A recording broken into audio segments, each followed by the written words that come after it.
당장 이 습관 멈추세요. 콩팥이 망가집니다. 여러분, 오늘 제가 30년 진료하면서 가장 안타까운 케이스를 하나 말씀드리겠습니다. 부산에 사시는 박정숙 할머니 71세이신데요 5년 전만 해도 정말 건강하셨어요. 손주들 뒷바라지 하시고 텃밭도 가꾸시고 아침마다 공원 산책도 하시던 분이었습니다. 그런데 지난달에 제 병원으로 오셨을 때는 휠체어를 타고 오셨습니다. 무슨 일이 있었던 걸까요? 박할머니는 5년 동안 매일 아침 한 가지 습관을 계속 하셨습니다. 건강에 좋다고 믿으셨던 거예요. 그런데 그게 콩팥을 조용히 망가뜨리고 있었습니다.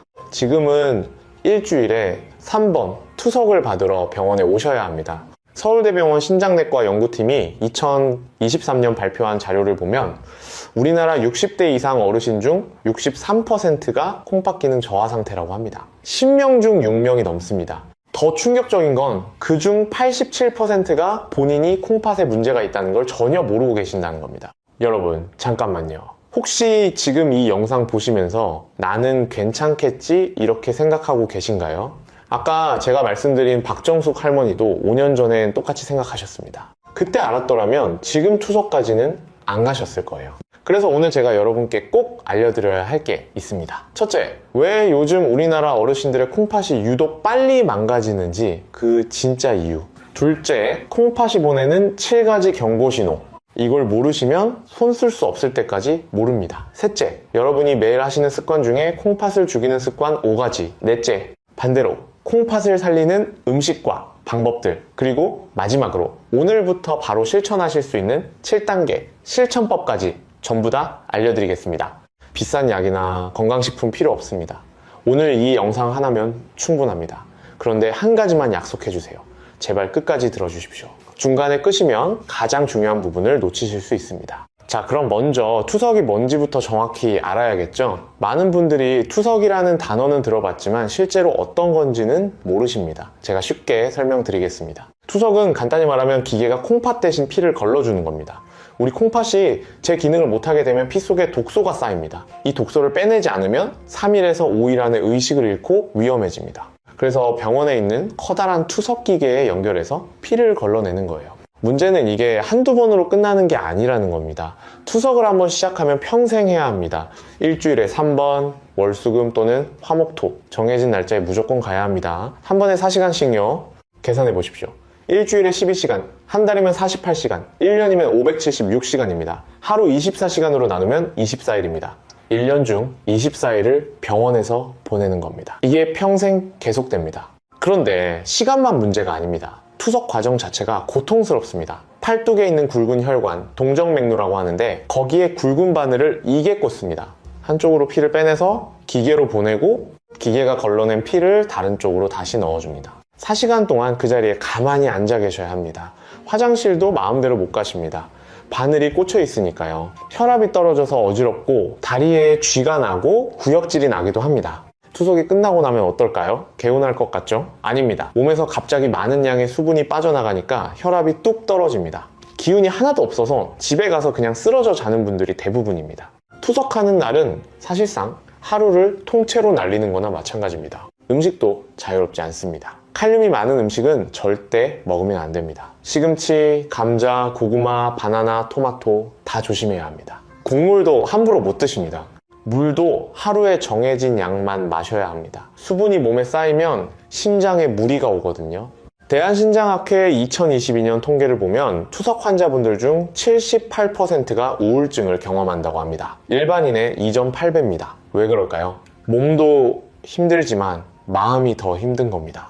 여행은요? 제주도 여행, 손주들과 해외여행 이런 건 거의 불가능해집니다. 가더라도 여행지 근처에 투석 가능한 병원을 미리 예약해야 합니다. 외국은 더 어렵습니다. 투석 비용도 비싸고 병원 찾기도 쉽지 않으니까요. 가족에게도 큰 짐이 됩니다.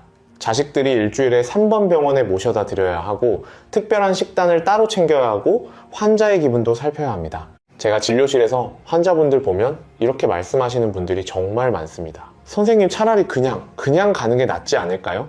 이렇게요. 그런데 여러분, 이건 아직 시작도 아닙니다. 투석을 받는다고 해서 몸이 정상으로 돌아가는 게 아니거든요. 콩팥이 하던 다른 일들은 여전히 안 되는 겁니다. 뼈가 약해지고 빈혈이 오고 피부가 가렵고 잠도 잘 못 자고 이 모든 게 계속됩니다. 대한투석협회 자료에 따르면 투석을 시작한 후 5년 생존율이 62%라고 합니다.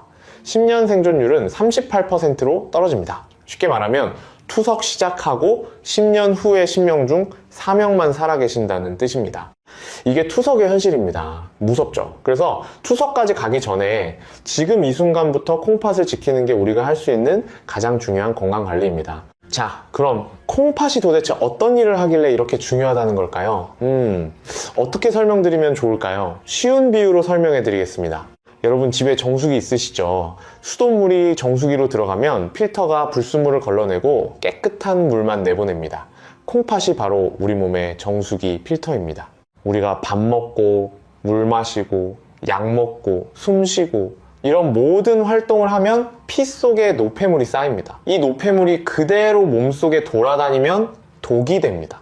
콩팥은 이 피를 끊임없이 걸러서 노폐물은 소변으로 빼내고 깨끗해진 피는 다시 몸으로 돌려보냅니다. 하루에 콩팥이 걸러내는 피의 양이 얼마나 되는지 아십니까? 무려 180리터입니다. 큰 생수통으로 따지면 9개에서 10개 정도예요. 이게 24시간 쉬지 않고 계속됩니다. 잠잘 때도 일합니다. 그런데 콩팥이 하는 일이 피 걸러내는 것만이 아닙니다. 정수기는 물만 걸러내잖아요. 그런데 콩팥은 훨씬 더 복잡한 일을 합니다.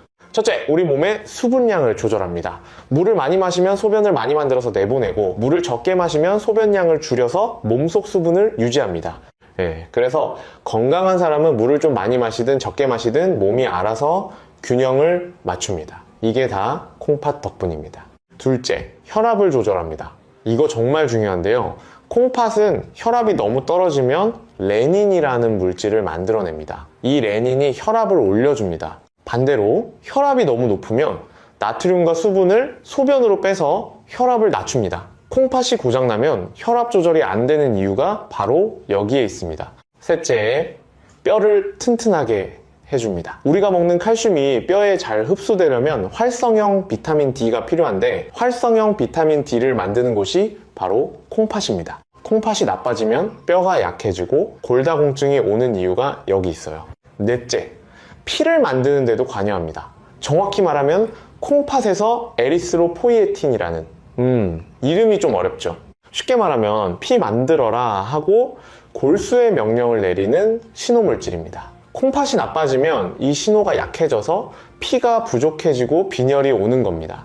다섯째, 전해질 균형을 맞춥니다. 전해질이 뭔지 간단히 설명드리면 피 속에 녹아있는 나트륨, 칼륨, 칼슘 같은 미네랄 성분들이에요.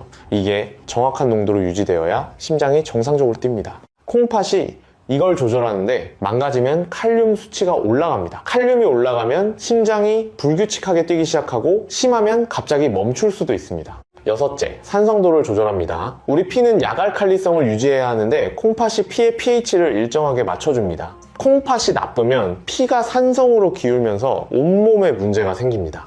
이 작은 장기 두 개가 이렇게 많은 일을 동시에 해냅니다. 크기는 주먹만 하고 무게도 한쪽에 150g 정도밖에 안 되는데 말이죠. 그러니까 이 장기가 고장나면 우리 몸 전체에 문제가 생기는 건 당연한 일입니다. 콩팥이 망가지면 어떤 일이 벌어지는지 하나씩 더 자세히 짚어보겠습니다. 많은 분들이 콩팥 나쁘면 그냥 소변 잘 못 보는 거 아니냐고 생각하시는데 절대 그렇지 않습니다. 가장 먼저 전해질 균형이 깨집니다. 아까 말씀드린 칼륨이 문제인데요. 정상 혈액 속 칼륨 농도는 3.5에서 5 사이여야 합니다. 콩팥이 나빠지면 이게 5.5, 6, 심하면 7까지 올라갑니다. 연세대 세브란스 병원 심장내과 연구팀이 2021년 발표한 논문을 보면 칼륨이 6, 0 이상인 환자의 경우 24시간 이내 부정맥 발생률이 42%라고 합니다. 거의 절반이 심장 문제가 생긴다는 뜻이에요. 실제로 콩팥병 환자의 사망 원인 1위가 심장질환입니다. 질병관리청 2023년 통계에서 콩팥병으로 돌아가시는 분 중 37%가 심장 문제 때문이었습니다. 콩팥이 나쁜데 심장으로 돌아가시는 거예요. 이게 얼마나 무서운 일인지 아시겠죠? 두 번째로 혈압이 조절되지 않습니다. 아까 콩팥이 혈압을 조절한다고 했죠? 콩팥이 나빠지면 나트륨과 수분을 제대로 배출하지 못합니다. 그러면 핏줄 속에 수분이 많아지면서 혈압이 올라갑니다. 고혈압이 생기면 혈관에 상처가 나고 그 상처 때문에 콩팥의 가느다란 혈관들이 더 망가집니다. 콩팥이 더 나빠지면 혈압이 또 올라가고 이런 악순환이 계속됩니다. 마치 내리막길에서 브레이크가 고장난 자동차 같습니다. 한번 악순환에 빠지면 멈추기가 매우 어렵습니다. 삼성서울병원 신장내과에서 투석 환자 500명을 5년간 추적한 연구가 있는데요.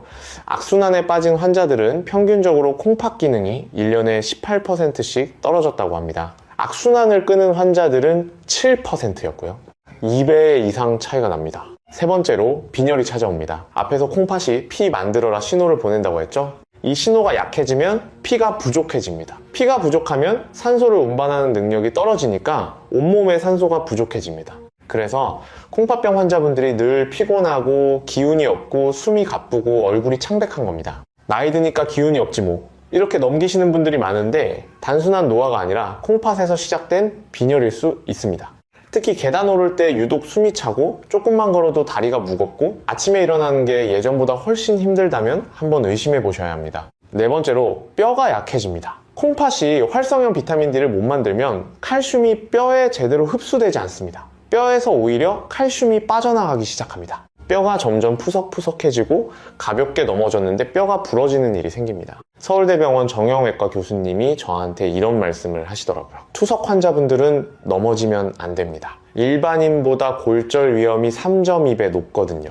고관절 부러지면 회복이 정말 어렵습니다. 실제로 대한골대사학회 2022년 발표를 보면 투석 환자의 골절 발생률이 일반인의 3.4배라고 합니다. 고관절 골절 후 1년 생존율이 일반인은 82%인데 투석 환자는 53%밖에 안 됩니다. 절반만 살아계신다는 얘기예요. 다섯 번째로 피부가 가렵습니다. 콩팥이 노폐물을 제대로 못 걸러내면 독소가 피 속에 쌓입니다. 이 독소가 피부를 자극해서 가려움증을 일으킵니다. 투석 환자분들이 밤에 잠을 못 자는 이유 중 하나가 이 가려움 때문입니다. 보습제를 아무리 발라도 낫지 않습니다. 독소가 피 속에 있으니까요. 여섯 번째로 식욕이 떨어지고 구역질이 납니다. 콩팥 기능이 많이 떨어지면 요독이라고 해서 피 속에 독소가 가득 차게 됩니다. 이 독소가 위장을 자극해서 밥맛이 뚝 떨어지고 구역질이 납니다. 입에서 암모니아 냄새, 쉽게 말해 소변 냄새 비슷한 게 나기도 합니다. 주변에서 입냄새 난다고 하시면 치과 문제가 아니라 콩팥 문제일 수 있습니다. 일곱 번째로 잠을 못 잡니다. 콩팥병 환자의 73%가 불면증을 겪는다는 통계가 있습니다. 독소가 쌓이면 신경이 예민해지고 다리에 쥐도 잘 나고 밤에 소변도 자주 마렵고 이래저래 잠을 설치게 됩니다. 이처럼 콩팥 하나가 망가지면 심장, 혈압, 피, 뼈, 피부, 소화기, 수면까지 도미노처럼 무너집니다. 그래서 콩팥을 지키는 것은 콩팥 하나를 지키는 게 아니라 온몸을 지키는 것과 같다는 말씀을 드리는 겁니다. 그런데 왜 하필 요즘 우리나라에서 콩팥병 환자가 이렇게 많아진 걸까요? 예전에는 주변에 투석받는 분이 드물었는데 요즘은 동네 병원에서도 투석실이 점점 늘어나고 있습니다. 여기에는 명확한 5가지 이유가 있습니다.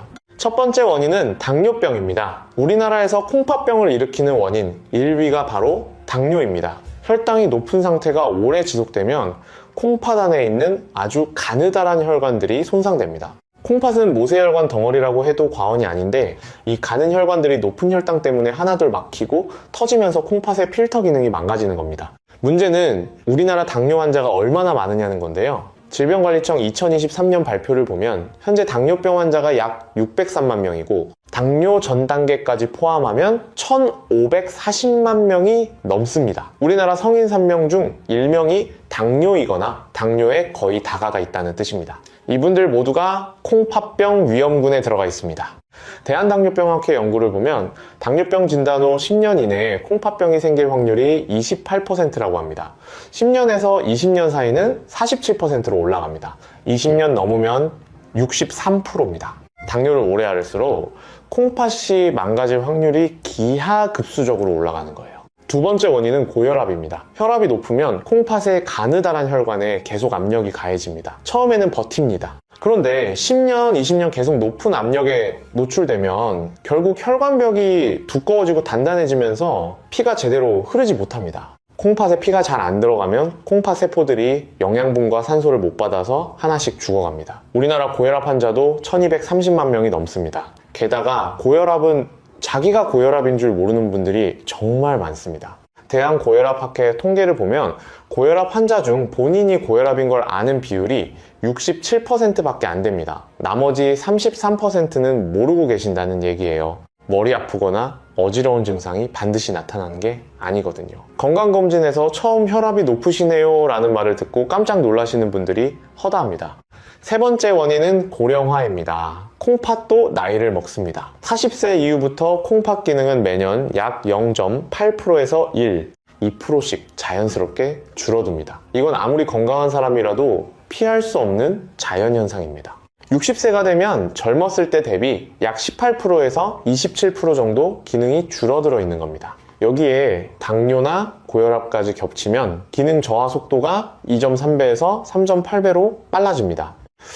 우리나라는 세계에서 가장 빠른 속도로 고령화가 진행되고 있습니다. 통계청 발표를 보면 65세 이상 인구가 전체의 18.4%입니다. 5명 중 1명 가까이가 노인이라는 뜻이에요. 2030년이 되면 25%를 넘어설 거라고 합니다. 콩팥병 환자가 늘어나는 건 어찌 보면 구조적으로 피할 수 없는 흐름입니다.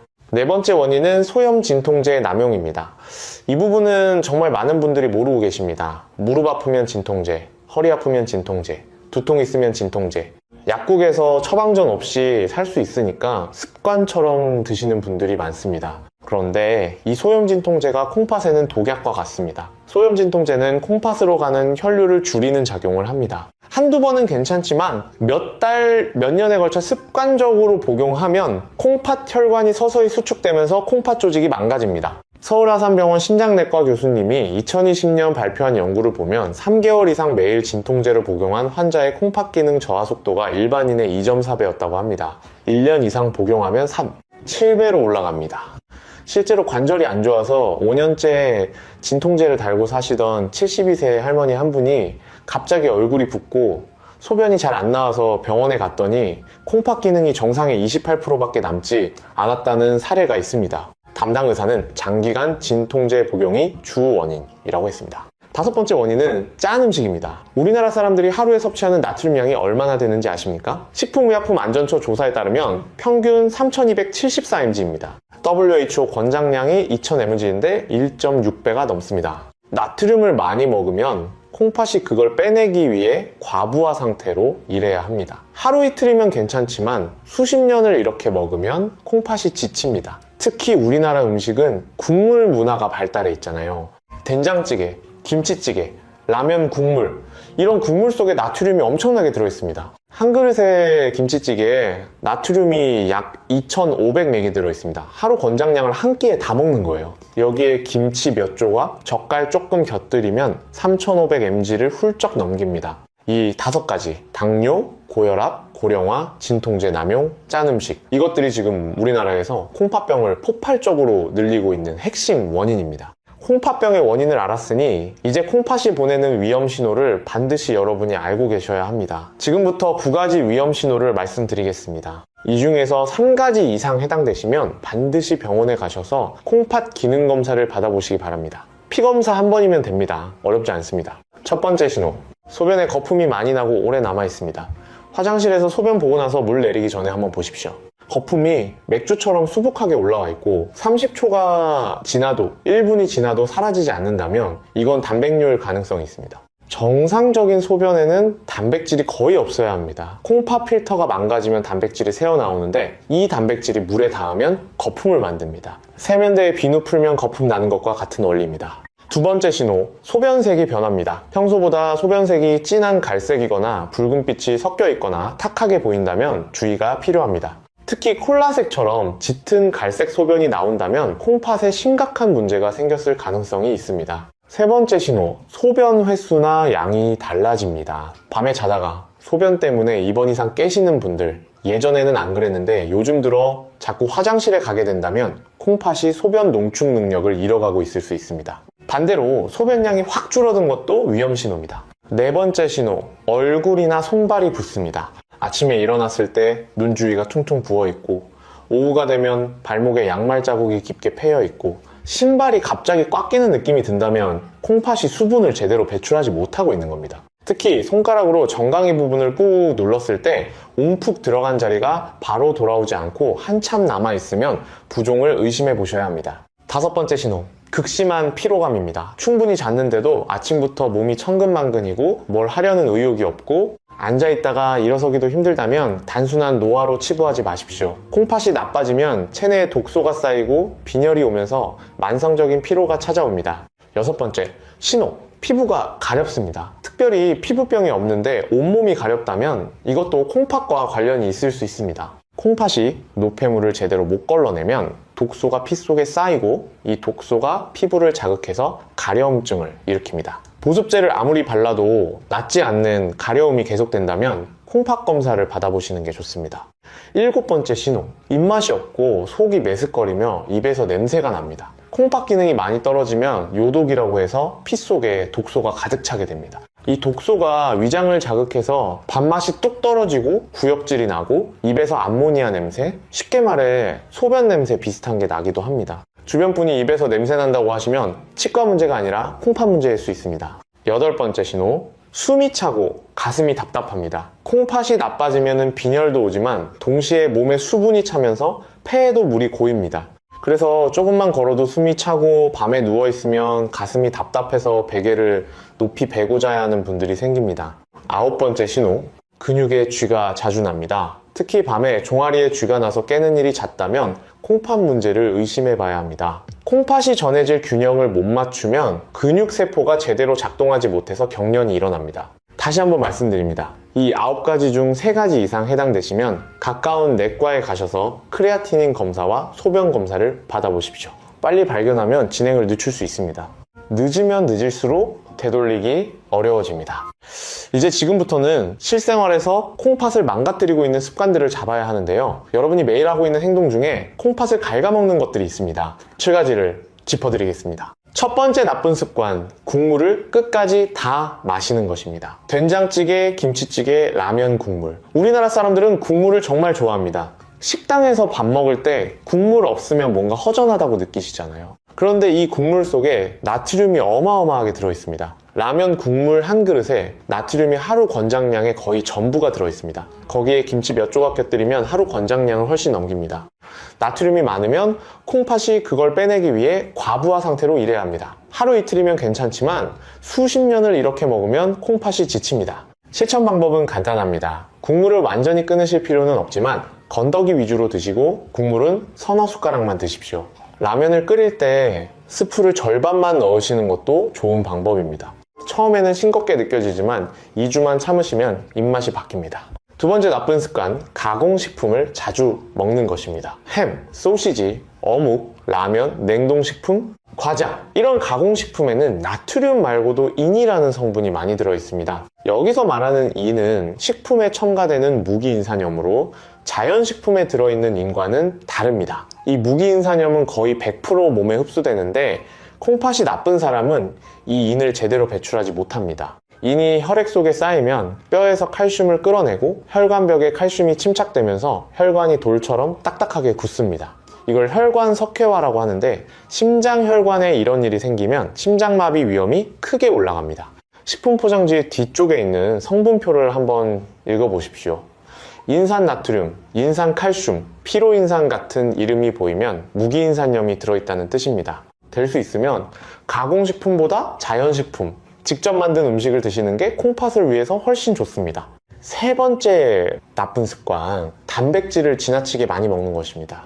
요즘 건강 관련 정보를 보면 단백질을 많이 먹어야 한다, 근육을 키워야 한다라는 말이 많습니다. 맞는 말입니다. 특히 어르신들은 근감소증을 예방하기 위해 단백질이 필요합니다. 하지만 콩팥이 이미 약해진 분이 단백질을 과도하게 드시면 오히려 역효과가 납니다. 단백질이 몸에서 분해될 때 요소라는 노폐물이 생기는데 이 요소를 걸러내는 것이 콩팥의 일입니다. 콩팥이 약한 상태에서 단백질을 많이 먹으면 콩팥에 일을 더 시키는 꼴이 됩니다. 프로틴 보충제를 매일 2잔에서 3잔씩 드시거나 닭가슴살을 끼니마다 대량으로 드시는 분들은 콩팥 기능을 한번 확인해 보시고 드시는 게 안전합니다. 네 번째 나쁜 습관, 진통제를 습관적으로 먹는 것입니다. 이건 아까 원인 파트에서도 말씀드렸지만 워낙 중요해서 다시 강조합니다. 특히 나이가 드시면 여기저기 아픈 곳이 많으니까 진통제 의존도가 높아집니다. 무릎이 시큰시큰하면 진통제 한 알, 어깨가 결리면 또 한 알, 이런 식으로 매일 드시는 분들이 정말 많습니다.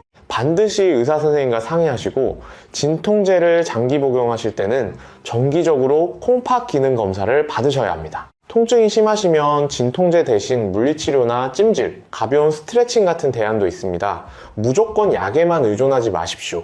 5번째 나쁜 습관, 과도한 음주입니다. 술을 마시면 콩팥이 수분과 전해질 균형을 맞추기 위해 평소보다 몇 배로 일을 합니다. 술 마신 다음날 소변이 자주 마렵고 갈증이 나고 얼굴이 붓는 건 다 콩팥이 과부하 상태로 일했기 때문입니다. 가끔 한두 잔 드시는 건 콩팥이 감당할 수 있습니다. 하지만 매주 3번에서 4번 이상, 소주 한 병 이상 드시는 분이라면 콩팥에 상당한 부담을 주고 있는 겁니다. 특히 당뇨나 고혈압이 있는 분이 음주까지 하시면 콩팥 손상 속도가 훨씬 빨라집니다. 술은 줄이실수록 좋고 가능하시다면 끊으시는 게 최선입니다. 6번째, 나쁜 습관, 물을 충분히 안 드시는 것입니다. 콩팥이 제대로 일하려면 충분한 수분이 필요합니다. 물이 부족하면 피가 끈적끈적해지고 콩팥이 노폐물을 걸러내기 어려워집니다.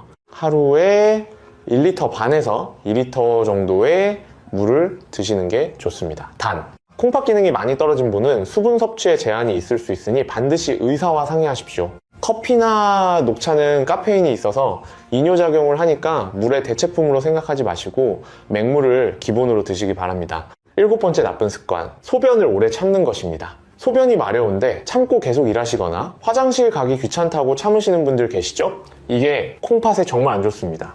소변을 오래 참으면 방광의 압력이 가해지고 그 압력이 거꾸로 콩팥까지 전달됩니다. 게다가 소변 속 세균이 콩팥으로 역류해서 감염을 일으킬 수도 있습니다. 소변이 마려우면 바로 화장실에 가십시오. 자, 이제 콩팥을 살리는 방법으로 넘어가겠습니다. 먼저 콩팥에 독이 되는 음식들을 정확히 아셔야 합니다. 앞에서 국물, 가공식품, 과도한 단백질 말씀드렸는데 더 구체적으로 어떤 음식을 조심해야 하는지 알려드리겠습니다. 첫째, 칼륨이 많은 음식입니다. 콩팥이 나쁘면 칼륨을 배출하는 능력이 떨어집니다. 칼륨이 쌓이면 심장이 위험해진다고 했죠? 바나나, 오렌지, 키위, 토마토, 시금치, 감자, 고구마 이런 음식들은 칼륨이 많습니다. 단, 이건 콩팥 기능이 많이 떨어진 분들 얘기입니다. 콩팥이 정상인 분은 이런 과일, 채소를 드셔도 됩니다. 중요한 건 본인의 콩팥 상태를 아는 겁니다. 둘째, 인이 많은 음식입니다. 앞에서 가공식품 말씀드렸는데 자연식품 중에도 인이 많은 게 있습니다. 견과류, 콩류, 유제품 이것들도 인이 많습니다. 셋째, 탄산음료입니다. 콜라, 사이다 같은 탄산음료에는 인산이 첨가되어 있습니다. 게다가 당분도 많아서 혈당을 올리고 결국 콩팥에 부담을 줍니다. 탄산음료는 끊으시는 게 가장 좋습니다. 넷째, 절인 음식입니다. 젓갈, 장아찌, 김치. 우리 전통 음식이긴 한데 나트륨이 정말 많습니다. 김치 한 접시에 나트륨이 약 800mg 들어있습니다. 젓갈은 더 심합니다. 한 숟가락에 1000mg이 넘습니다. 다섯째, 외식입니다. 식당 음식은 집에서 만든 음식보다 나트륨이 2배에서 3배 많습니다. 맛있게 만들려고 간을 세게 하거든요. 외식을 하시더라도 싱겁게 해주세요 라고 한마디만 하십시오. 자, 그럼 이제 콩팥을 살리는 음식들을 알려드리겠습니다. 정말 중요하니까 꼭 귀 기울여주세요.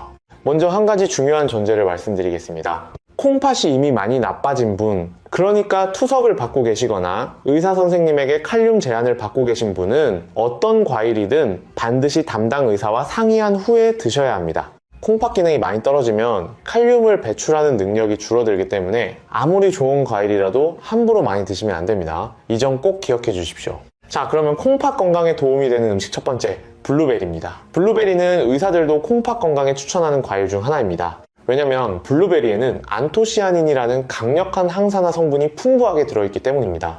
이름이 좀 어렵죠? 쉽게 말하면 우리 몸속에서 세포를 공격하는 나쁜 놈들이 있는데 이걸 활성산소라고 합니다. 안토시아닌이 이 활성산소를 잡아주는 역할을 합니다. 콩팥 세포가 활성산소에 의해 손상되는 걸 막아주는 거예요. 실제로 연세대 의대 연구팀이 2019년에 발표한 논문을 보면 콩팥병 환자를 대상으로 항산화 성분이 풍부한 식단을 유지한 그룹이 그렇지 않은 그룹에 비해 콩팥 기능 저하 속도가 42% 느려졌다는 결과가 있었습니다. 블루베리의 좋은 점은 칼륨 함량이 낮다는 것입니다. 콩팥 환자들이 가장 걱정하는 게 칼륨인데 블루베리는 칼륨이 적어서 부담 없이 드실 수 있습니다. 인 함량도 낮습니다. 하루 섭취량은 한줌 약 50g에서 100g 정도가 적당합니다. 아침에 요거트에 넣어 드시거나 간식으로 그냥 씻어서 드셔도 좋습니다. 단, 블루베리 주스는 피해 주십시오. 주스로 만들면 당분이 농축되고 섬유질은 사라지고 한 번에 많은 양을 먹게 됩니다. 반드시 생과일 그대로 드시기 바랍니다. 두 번째 음식은 사과입니다. 사과는 우리에게 너무나 친숙한 과일이죠. 하루에 사과 하나면 의사가 필요 없다 라는 속담이 있을 정도입니다. 사과가 콩팥에 좋은 이유는 여러 가지입니다. 먼저 사과에는 펙틴이라는 수용성 식이섬유가 풍부합니다. 이 펙틴은 장에서 노폐물과 콜레스테롤을 흡착해서 배출하는 역할을 합니다. 콩팥세일을 장이 나눠서 해주는 셈이에요. 또한 사과에도 항산화 성분인 케르세틴이 들어있어서 염증을 줄여주는 데 도움이 됩니다. 콩팥병은 만성염증과 밀접한 관련이 있거든요. 염증이 줄어들면 콩팥이 더 망가지는 속도를 늦출 수 있습니다. 사과도 칼륨 함량이 상대적으로 낮은 편이고 인 함량도 적습니다. 중간 크기 사과 1개를 하루에 드시면 충분합니다. 여기서 중요한 포인트가 있습니다. 사과를 드실 때 껍질째 드시는 게 좋습니다. 사과의 항산화 성분 상당수가 껍질에 집중되어 있기 때문입니다. 깨끗이 씻어서 껍질째 드십시오.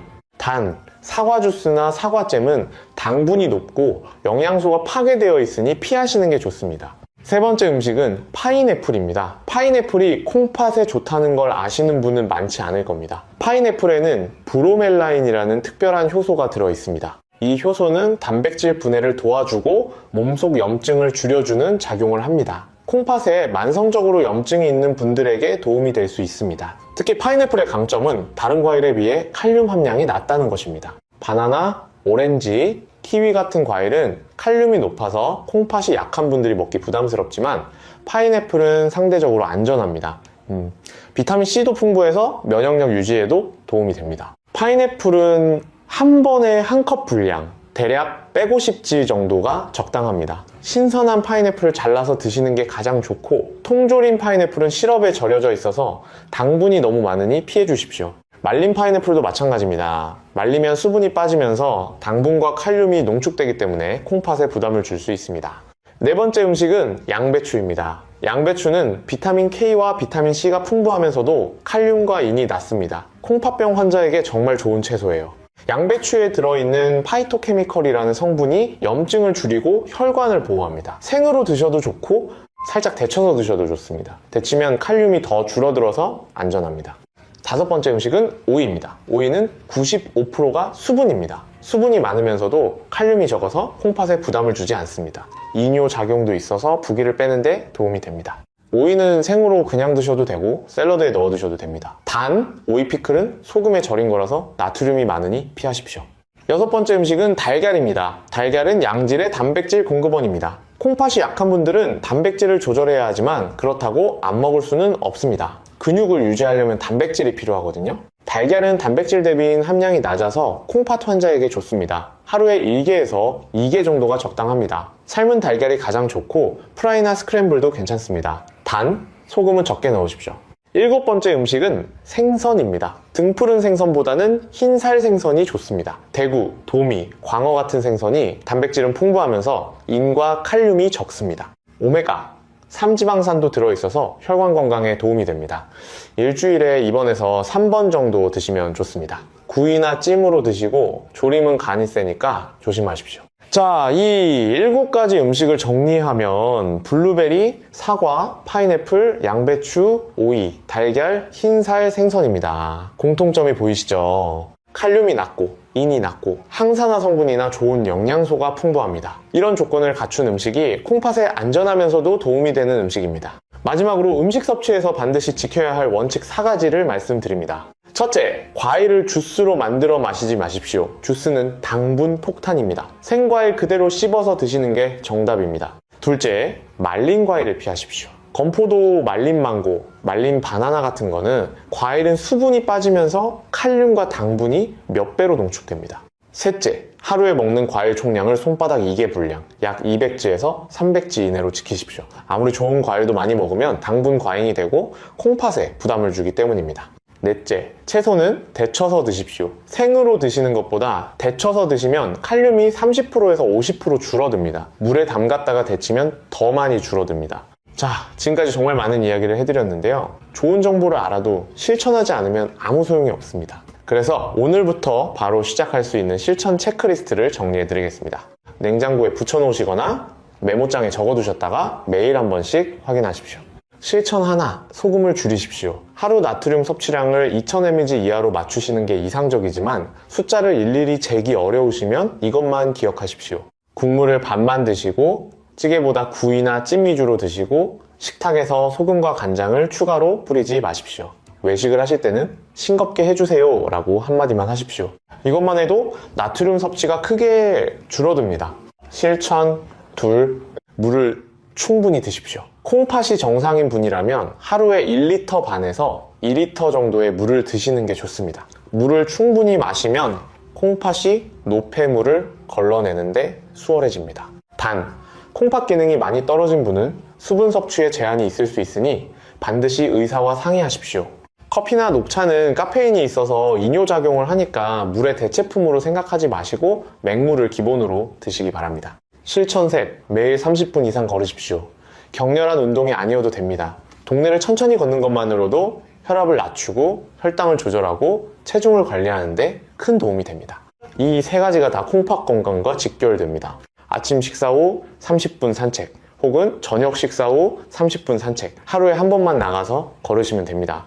아파트 단지 한 바퀴, 가까운 공원 한 바퀴, 어디든 좋습니다. 발이 불편하신 분은 실내에서 제자리 걷기라도 하십시오. 중요한 건 매일 하는 겁니다. 일주일에 한 번 이 시간 걷는 것보다 매일 30분씩 걷는 게 콩팥 건강에는 훨씬 효과적입니다. 실천 넷, 1년에 한 번은 반드시 건강검진을 받으십시오. 콩팥 기능은 피검사에서 크레아티닌 수치와 사구체 여과율을 보면 알 수 있고, 소변검사에서 단백뇨 여부를 확인하면 됩니다. 국가건강검진에 이 항목들이 포함되어 있으니 꼭 받으시기 바랍니다. 특히 당뇨나 고혈압이 있으신 분은 1년에 한 번이 아니라 6개월에 한 번씩 콩팥 기능을 확인하시는 게 안전합니다. 검진 결과를 받으시면 사구체 여과율이라는 숫자를 확인해 보십시오. 이 수치가 60 이상이면 정상 범위이고 60 이하로 내려가면 콩팥 기능이 떨어지기 시작한 것이니 전문의 상담이 필요합니다. 숫자 하나만 기억하시면 됩니다. 60.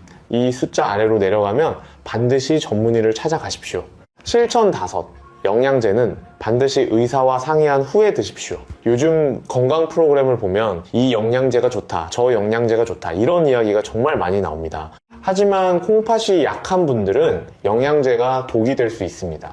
특히 칼슘, 비타민 D, 마그네슘 같은 영양제를 콩팥 기능 확인 없이 고용량으로 드시면 콩팥에 부담을 줄 수 있습니다. 영양제를 드시고 싶으시면 먼저 콩팥 기능 검사를 하시고 그 결과를 가지고 담당 의사 선생님과 어떤 영양제를 얼마나 드실지 상의하십시오. 실천 6, 진통제를 줄이십시오. 아까도 말씀드렸지만 한 번 더 강조합니다. 통증이 있으시면 먼저 병원에 가셔서 통증의 원인을 찾으시고 진통제 외에 다른 방법이 없는지 상의하십시오. 부득이하게 진통제를 드셔야 한다면 최소 용량으로 최소 기간만 드시고 장기 복용 시에는 정기적으로 콩팥 기능을 확인하십시오. 실천 7. 오늘 소개해드린 음식들을 식단에 넣으십시오. 블루베리, 사과, 파인애플, 양배추, 오이, 달걀, 흰살, 생선, 이것들을 번갈아 가면서 드시면 됩니다. 월요일은 블루베리, 수요일은 사과, 금요일은 파인애플, 이런 식으로 정해놓으시면 잊어버리지 않고 실천하실 수 있습니다. 물론 매일 한 종류씩 드셔도 괜찮습니다. 중요한 건 주스나 말린 과일이 아니라 신선한 생과일로 드시는 것입니다. 자, 여기까지가 오늘 제가 준비한 내용입니다. 그런데 많은 분들이 궁금해하시는 질문들이 있을 것 같아서 몇 가지만 더 답변해드리고 마무리하겠습니다.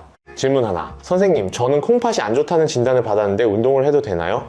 네, 운동은 하셔야 합니다. 단, 격렬한 운동은 피하십시오. 격렬한 운동을 하면 근육이 분해되면서 크레아티닌이라는 노폐물이 많이 나옵니다. 이게 콩팥에 부담을 줍니다.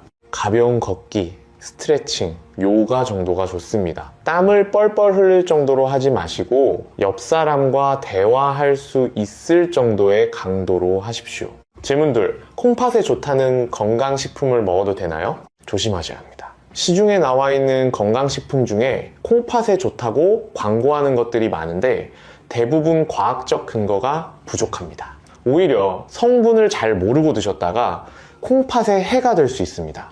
특히 한약이나 생약 성분이 들어간 건강식품은 더욱 조심하셔야 합니다. 어떤 생약 성분은 콩팥 독성이 있습니다. 반드시 의사와 상의하신 후에 드십시오. 질문 셋. 콩팥이 나빠지면 회복이 불가능한가요? 초기에 발견하면 진행을 늦출 수 있고 경우에 따라서는 어느 정도 회복도 가능합니다. 하지만 많이 망가진 후에는 회복이 어렵습니다. 그래서 조기 발견이 정말 중요한 겁니다. 질문 넷. 가족 중에 콩팥병 환자가 있으면 저도 위험한가요? 유전적 요인이 일부 있습니다. 가족 중에 콩팥병 환자가 있으면 본인도 위험이 5배에서 2배 정도 높아집니다. 하지만 생활 습관을 잘 관리하면 충분히 예방할 수 있습니다. 오히려 더 조심하시는 게 유리합니다. 질문 5. 투석을 시작하면 평생 해야 하나요? 네, 안타깝게도 투석을 시작하면 평생 해야 합니다. 단, 신장이식을 받으시면 투석에서 벗어날 수 있습니다. 하지만 이식도 쉽지 않고 이식 후에도 평생 면역 억제제를 드셔야 합니다. 그래서 투석까지 가기 전에 콩팥을 지키는 게 최선입니다. 자, 정말 마지막으로 정리하겠습니다. 여러분, 콩팥은 소리 없이 망가지는 장기이고 한번 크게 망가지면 되돌리기 매우 어렵습니다. 하지만 일찍 발견하고 나쁜 습관을 고치고 좋은 음식을 먹고 정기적으로 검진을 받으면 충분히 지킬 수 있습니다. 오늘 알려드린 것들을 다시 한번 정리하면 이렇습니다. 첫째, 콩팥이 보내는 9가지 경고 신호를 기억하십시오. 소변 거품, 소변색 변화, 소변 횟수 변화, 부기, 피로, 가려움, 입맛 없음, 숨참, 근육 경련. 이 중 3가지 이상 있으면 병원 가십시오. 둘째, 7가지 나쁜 습관을 끊으십시오. 국물 많이 먹기, 가공식품, 과도한 단백질, 진통제 남용, 과도한 음주, 물 안 마시기, 소변 참기. 셋째, 7가지 좋은 음식을 드십시오. 블루베리, 사과, 파인애플, 양배추, 오이, 달걀, 흰살 생선. 넷째, 7가지를 실천하십시오. 소금 줄이기, 물 마시기, 매일 걷기, 검진 받기, 영양제 조심하기, 진통제 줄이기, 좋은 음식 먹기. 오늘 알려드린 7가지 실천사항 한꺼번에 다 하시려고 하지 마시고 오늘 딱 하나만 시작하십시오. 국물을 반만 남기는 것부터, 산책을 30분 하는 것부터, 블루베리 한 줌 사오는 것부터 작은 것 하나가 여러분의 콩팥을 살립니다. 마지막으로 한 가지만 더 말씀드릴게요. 여러분, 우리 손주들 얼굴 생각해 보십시오. 우리가 건강해야 손주들과 더 오래 놀아줄 수 있습니다. 투석실에 가는 대신 공원에서 손주 손잡고 산책할 수 있습니다. 자식들한테 짐이 되는 게 아니라 오히려 힘이 되는 부모가 될 수 있습니다. 그게 바로 콩팥 건강을 지키는 이유입니다. 우리 건강은 우리만의 것이 아닙니다. 가족 모두의 행복과 연결되어 있습니다. 오늘 이 영상이 도움이 되셨다면 주변의 소중한 분들에게 꼭 공유해 주세요. 여러분의 작은 터치 한 번이 주변의 소중한 생명을 살릴 수도 있습니다. 가족 모두 건강하시길 바랍니다.